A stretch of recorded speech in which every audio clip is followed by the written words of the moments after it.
Oke, Assalamualaikum warahmatullahi wabarakatuh dan selamat pagi semuanya. Waalaikumsalam warahmatullahi wabarakatuh dan selamat pagi. Selamat pagi. Ya, sebelumnya kita ucapkan rasa syukur kita kepada Allah Subhanahu wa taala, Tuhan Yang Maha Esa, karena atas pelimpahan rahmat-Nya lah kita dapat berkumpul bersama-sama di Zoom meeting kali ini. Tak lupa pula saya ucapkan terima kasih banyak kepada teman-teman saya, kelompok 7 dan juga para tamu hadirin yaitu Almaida Harahap, Nurul Indah Krismi Agung, Teresia Banjarnahor yang berkenan hadir di dalam Zoom meeting kelompok 7 pada hari ini. Selanjutnya di sini kami akan menerangkan materi tentang perkembangan sosial pada remaja untuk memenuhi tugas proyek mata kuliah perkembangan peserta didik yang diampuh oleh Ibu Dr. Anda Zuraida Lubis MPD Kons dan Bapak Syahrial SPD MPD. Selanjutnya izinkan saya untuk memperkenalkan nama-nama anggota kelompok 7 yaitu, tolong slide selanjutnya. Ya, yang pertama itu ada saya sendiri, Nazoriska Susanto, dengan NIM 42231111082 selaku moderator kelompok 7. Yang kedua, ada ukti-ukti nih teman-teman, yaitu Nabila Ashifa dengan NIM 42231111016. Dia sebagai pemateri kelompok 7 pada hari ini. Dan yang terakhir, ada pria sendiri nih teman-teman, Noventa Ginting dengan NIM 42233111051. Nah, untuk ucap rasa syukur sudah, berterima kasih kepada hadirin yang telah hadir sudah, memperkenalkan materi-materi kami sudah, dan memperkenalkan nama-nama anggota kelompok kami sudah. Selanjutnya nih teman-teman, ada sebuah pantun yang mungkin teman-teman juga tahu ya teman-teman, yaitu ikan kakap, ikan gabus, banyak cakap enggak bagus. Jadi di sini lanjut aja kita ke materi yang akan disampaikan oleh pemateri kelompok 7, Nabila Ashifa. Silakan Nabila.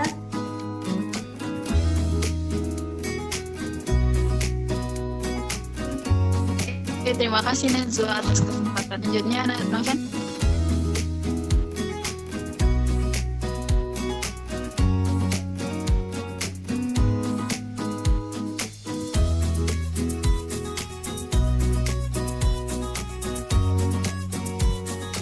Oke, kali ini materi yang kita bahas yaitu perkembangan sosial pada remaja.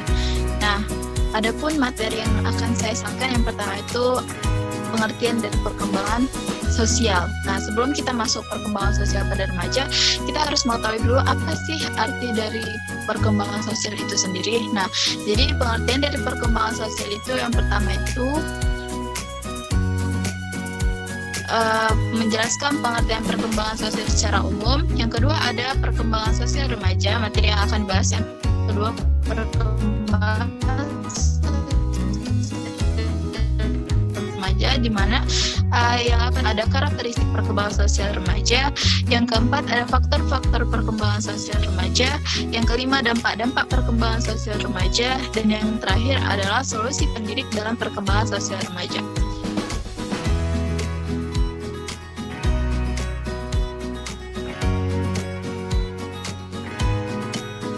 Oke, selanjutnya kita akan bahas terlebih dahulu pengertian dari perkembangan sosial. Nah, perkembangan sosial itu merupakan kemampuan berperilaku yang sesuai dengan tuntutan sosial. Dalam perkembangan sosial terdapat 3 proses yang harus dilalui seseorang agar perkembangan sosialnya itu sukses. Yang pertama itu ada berperilaku dapat diterima secara sosial. Yang kedua memainkan peran di lingkungan sosialnya. Dan yang ketiga memiliki sikap yang positif terhadap kelompok sosialnya. Oke, next. Materi yang kedua ada karakteristik dalam perkembangan sosial remaja. Nah, yang pertama itu berkembangnya kesadaran akan kesunyian dan dorongan dalam berhubungan sosial. Nah, pada masa remaja, seseorang akan merasa kesepian. Dia akan merasa pentingnya untuk memiliki sebuah circle pertemanan atau pergaulan. Nah, karena ada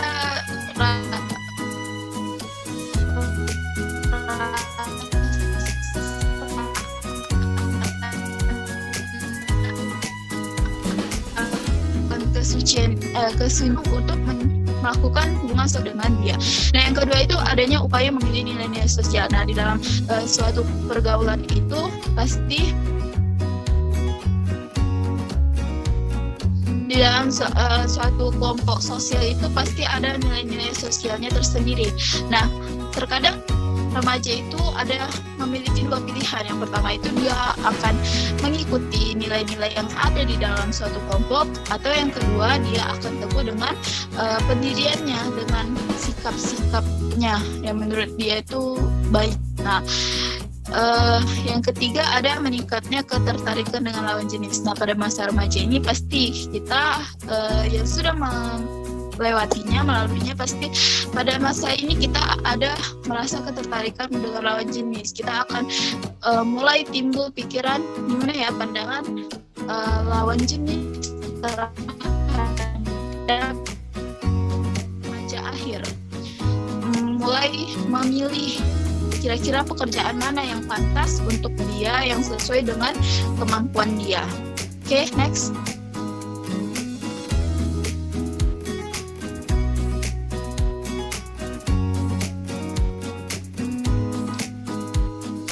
Karakteristik penyesuaian sosial remaja. Lingkungan keluarga, seorang remaja akan yang pertama menjalin hubungan yang baik dengan anggota keluarganya.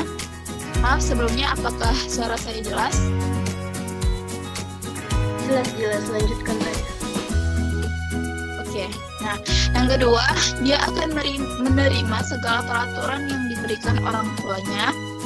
Dan yang ketiga, menerima tanggung jawab dan batasan norma-norma keluarga. Nah, yang kedua ada di lingkungan atau lingkup. Yang kedua itu ada di lingkungan sekolah. Nah, di dalam lingkungan sekolah, remaja akan yang pertama bersikap menghormati anggota yang ada di sekolah. Yang kedua, dia akan berpartisipasi aktif terhadap kegiatan di sekolah dan menaati seluruh peraturan. Yang ketiga, membantu sekolah dalam mewujudkan tujuan-tujuan yang telah ditetapkan untuk kemajuan sekolah tersebut. Nah, lingkungan yang terakhir atau lingkungan yang ketiga itu ada di lingkungan masyarakat.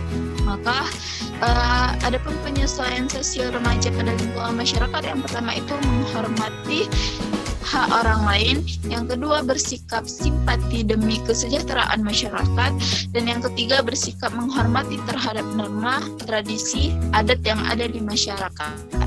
Oke, next.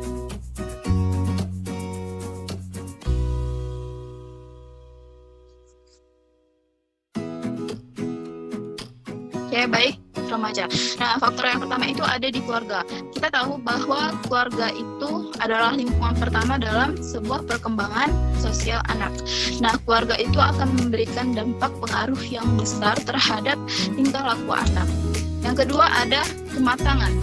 Nah, kematangan di sini maksudnya itu biasanya kematangan ini itu diperoleh dari pendidikan, dari kecerdasan, dari intelektual, dari seseorang. Ada remaja yang memiliki kecerdasan emosinya yang tinggi sehingga tingkat kematangannya jauh lebih tinggi dari orang dewasa. Ada yang orang dewasa yang memiliki kecerdasan dari segi kecerdasan emosinya yang kurang atau standar, sehingga dalam kematangan dirinya itu dia bisa lebih kalah dari seorang remaja. Nah, ada yang ketiga, pendidikan. Kita tahu pendidikan itu sangat penting. Nah, pendidikan itu bisa didapat dari keluarga, sekolah, ataupun lingkungan pertemanannya. Nah, pendidikan itu sangat penting dalam dalam perkembangan sosial remaja. Ketika pendidikan yang didapatnya itu baik, maka dalam proses perkembangan sosial seorang remaja itu dia akan juga baik. Nah, yang keempat itu ada status sosial ekonomi. Status sosial ekonomi, kita tahu di dalam sebuah lingkungan pertemanan pasti ada tuh yang memperhatikan status sosial ekonomi orang lain gitu kan. Nah, biasanya kalau di dalam suatu lingkungan itu yang memiliki status sosial ekonominya itu tinggi, di atas rata-rata atau orang kaya, itu biasanya jauh lebih dihargai, dihormati, didengari, ditemani daripada yang orang yang memiliki status sosialnya itu rendah, atau orang yang sederhana atau menengah ke bawah Nah, yang kelima ada mental, emosi, dan intelijensi. Nah, dalam perkembangan sosial remaja, mental, emosi, dan intelijensi itu sangat berpengaruh. Setiap orang memiliki mental, emosi, dan intelijensinya masing-masing, berbeda-beda. Nah, ketika seseorang itu memiliki kecerdasan atau intelijensi yang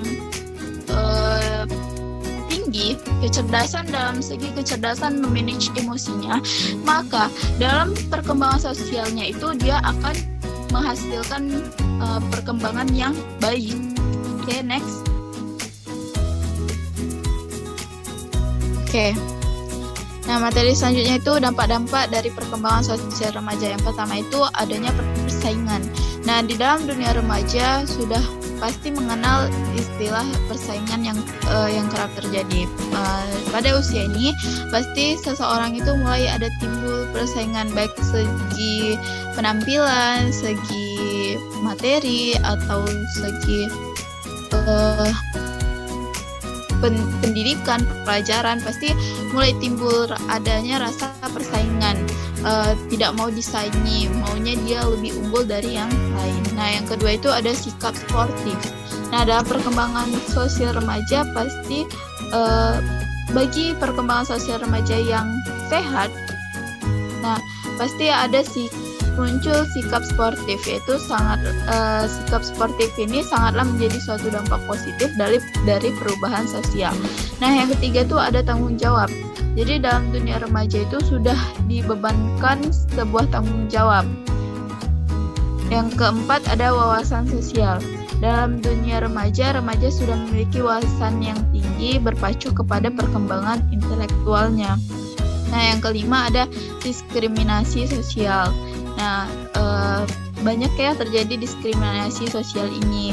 Contohnya tadi yang memiliki sosial ekonominya rendah itu biasanya dijauhi, diasingi, tidak mau diajak teman. Nah, itu termasuk suatu proses perkembangan sosial yang tidak sehat.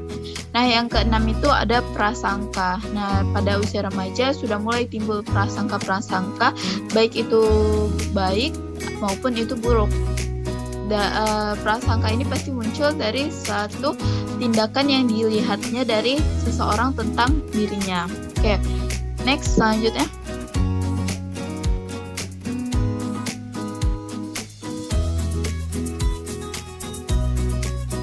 Adapun solusi yang dapat dilakukan seorang pendidik dalam mengatasi perkembangan sosial remaja, yang pertama itu bertanya langsung kepada peserta didik apa permasalahannya. Jadi kita harus sharing dulu sama anak tersebut, ajak ngobrol, kemudian tanya apa permasalahannya. Nah, yang kedua itu memberikan perhatian kepada anak tersebut. Yang ketiga ada memberikan tanggung jawab kepadanya agar ia tidak terbawa emosi permasalahannya. Yang keempat, menyarankan peserta didik untuk melakukan hal-hal positif seperti misalnya ekstrakurikuler, organisasi, ataupun perlombaan yang ada di sekolah. Next.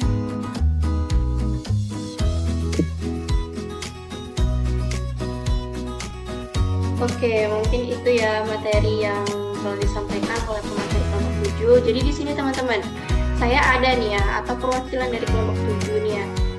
Ada suatu quotes, yaitu semakin berat masalahmu, semakin kuatlah dirimu. Dan itulah yang membuat dirimu semakin membaik, ya teman-teman.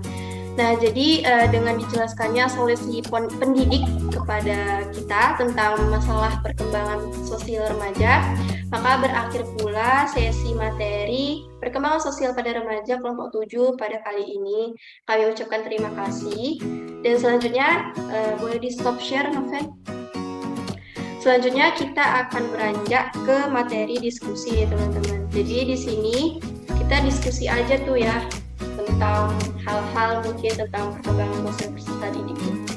Mungkin dari anggota kelompok saya boleh memulai terlebih dahulu.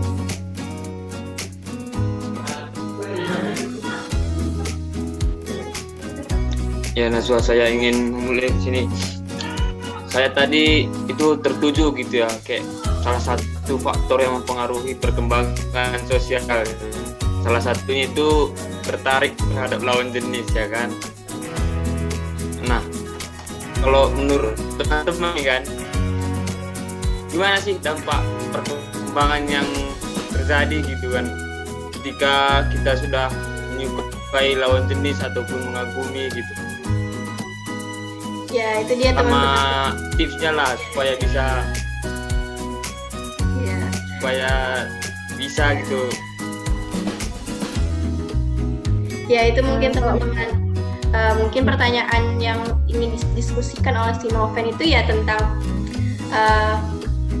kita tentang kalau perkembangan sosial peserta didik mungkin ya, dan kita sudah remaja gitu mungkin tertarik dengan lawan jenis gitu. Nah, menurut teman-teman nih, mungkin para tamu hadirin nih, Nurul ataupun Alma boleh speak up gitu, memberitahukan gambarannya gitu.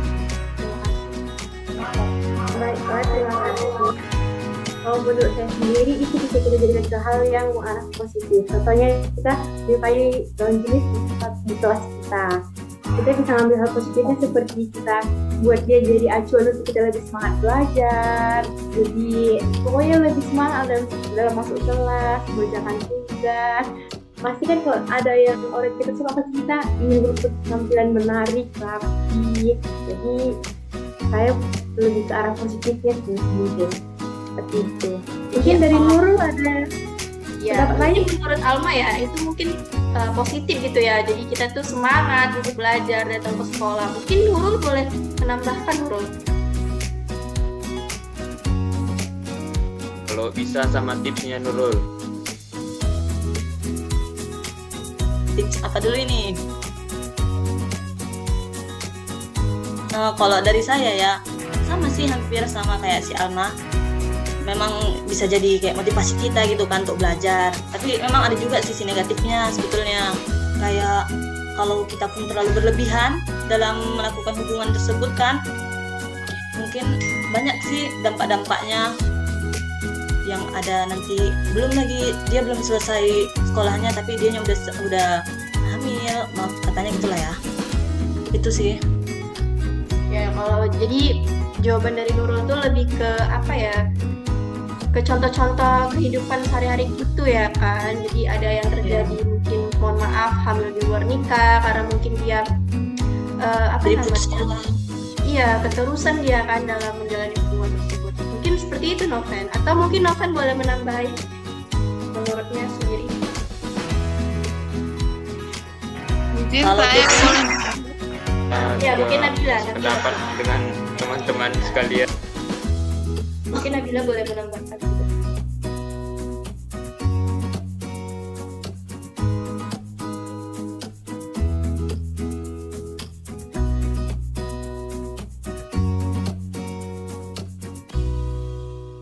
merasa tergangkan. Nah, kalau menurut saya, apalagi untuk anak usia sekolah, anak sekolah itu perasaannya itu, kalau misalnya perasaan itu bisa menghambat dia dalam perkembangan, baik perkembangan dalam pelajaran, dalam pertemanan, itu dapat menghambat, memberi pengaruh yang negatif terhadap dia.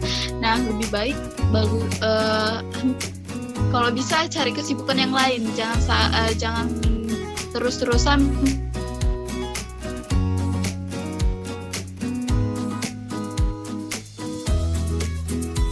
Ya, mungkin terganggu jaringan lagi. berlarut-larut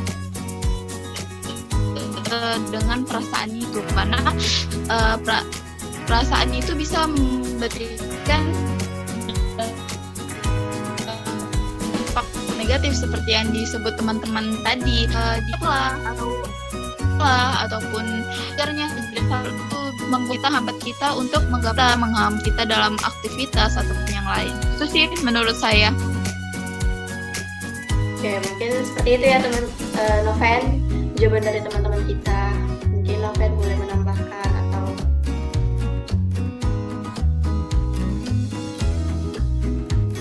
Saya kira juga saya sependapat dengan teman-teman sekalian. Di sini saya ucapkan terima kasih atas penjelasannya. Mungkin ada sekian Najwa. Oke, mungkin Dari para hadirin nih, boleh mempertanyakan atau kita mendiskusikan sesuatu tentang perkembangan sosial gitu? Sebelum saya mungkin memberikan pertanyaan.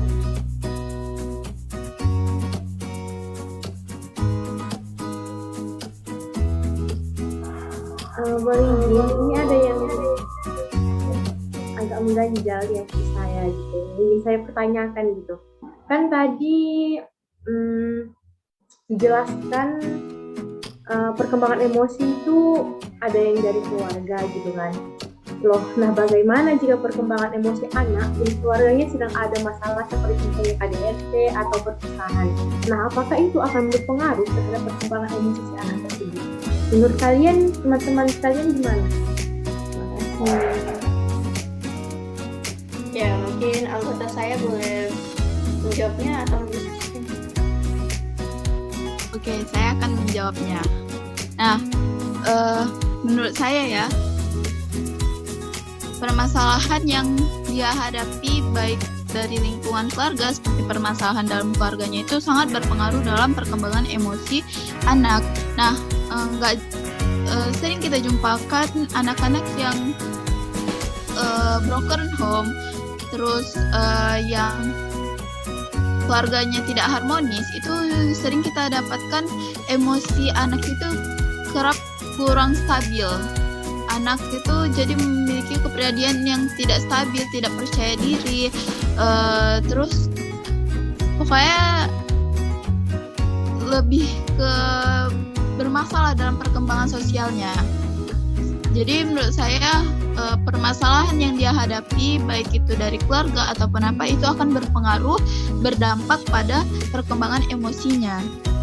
Jadi kalau menurut saya kita sebagai calon tenaga pendidik, kalau kita menemukan anak-anak yang seperti itu yang bermasalah, coba untuk memahaminya, mendekatinya, terus coba untuk ngajak ngobrol, menggali-gali apa yang jadi persoalannya, permasalahannya, sehingga kita bisa mendapatkan memberikan solusi ke anak, mengarah perkembangan dia ke depannya. Itu sih menurut saya. Kalau ada Oke, mungkin itu ya jawaban dari Nabila Ashifa. Mungkin saya juga akan berdiskusi juga sih tentang permasalahan yang telah diajukan oleh Alma. Jadi di sini apalagi kita sebagai nanti calon pendidik gitu ya, kita menghadapi anak tersebut tuh harus memberikan perhatian yang lebih kepada dia. Seperti yang dijelaskan oleh Nabila tadi, kita harus memberikan pendekatan kepada dirinya gitu. Kita bertanya pada dia gitu, memang kenapa keluarga kamu gitu ya. Mungkin dengan begitu kita dapat membantu dia dalam perkembangan sosial dia kepada teman-temannya. Seperti itu sih. Kalau memang dia tuh broken home, entah apa kita karena dia tidak dapat perhatian di dalam rumah, mungkin ya di lingkungan keluarganya. Jadi kita sebagai pendidik, sebagai orang tua kedua mungkin ya, kita harus memberikan semua itu kepada dirinya. Seperti itu sih menurut saya. Mungkin ada yang lain dari Nurul mungkin untuk memberikan pendapat.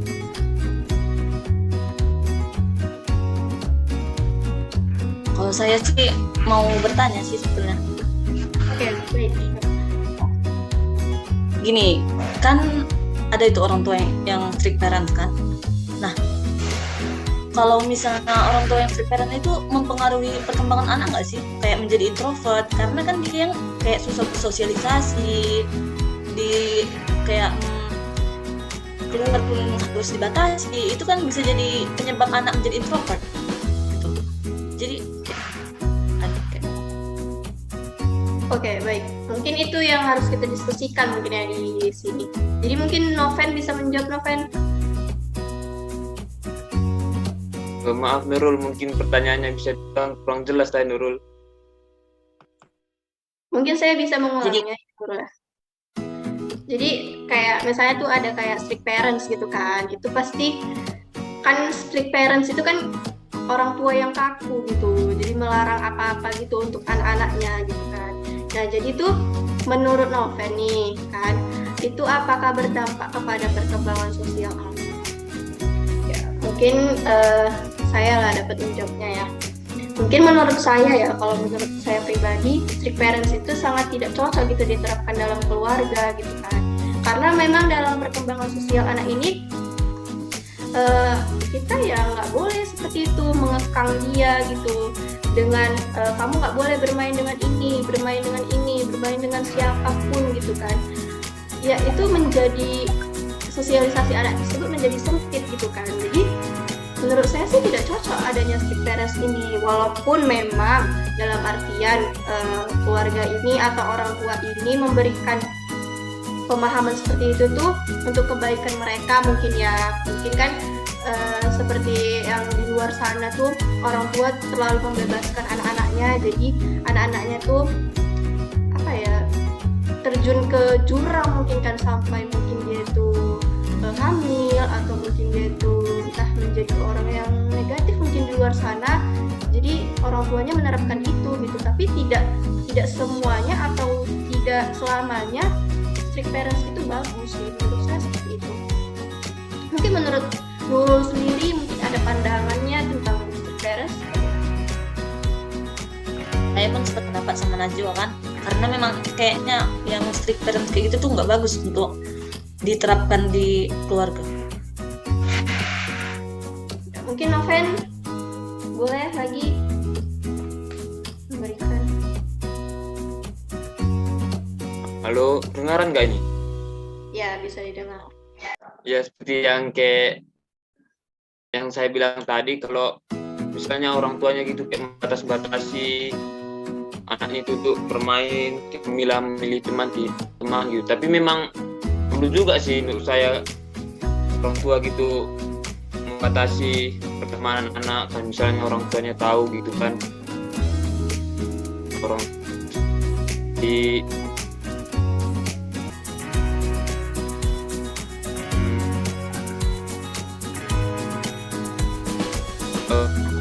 misalnya pendidikan kan, kayak orang tua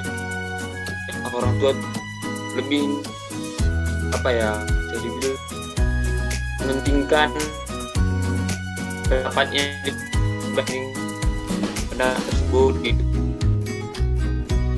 Misalnya harus kayak gini.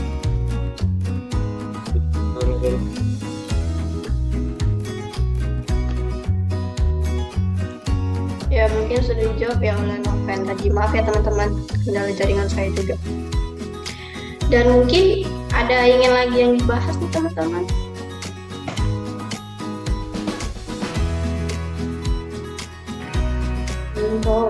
Saya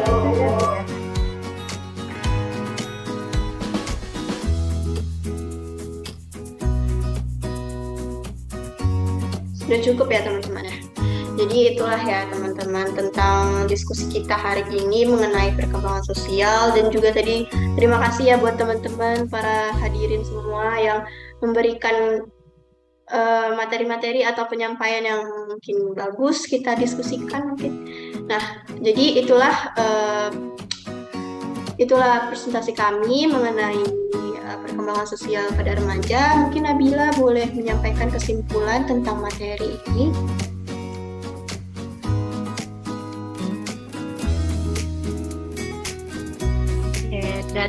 Dari materi yang telah kami sampaikan dapat disimpulkan bahwa dalam perkembangan sosial seorang individu itu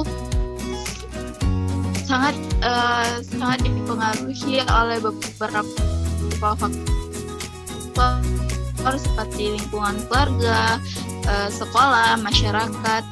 Nah, kita sebagai calon tenaga pendidik, kita harus bisa mengarahkan peserta didik kita itu ke pergaulan yang positif, ke hal-hal yang positif, sehingga dapat menghasilkan perkembangan sosial yang positif pula ke depannya. Untuk dia, kesimpulan dari saya serahkan kepada Najwa. Ya, mungkin untuk mengakhiri pertemuan kita pada pagi ini, saya mempunyai sebuah pantun ya teman-teman. Ya walaupun nengok Google ya teman-teman ya. Makan ikan durinya tertelan, Cakep dong, bilang teman-teman biar semangat. Cakep. Dia menangis dan meratap. Ya, dia menangis dan meratap. Terima kasih kami ucapkan, tiada balas yang kau harapkan. Terima kasih teman-teman semua telah hadir di sesi Zoom diskusi kelompok 7 pada pagi hari ini. Terima kasih teman-teman. Sama-sama. Saya izin end meeting ya. Saya juga ya.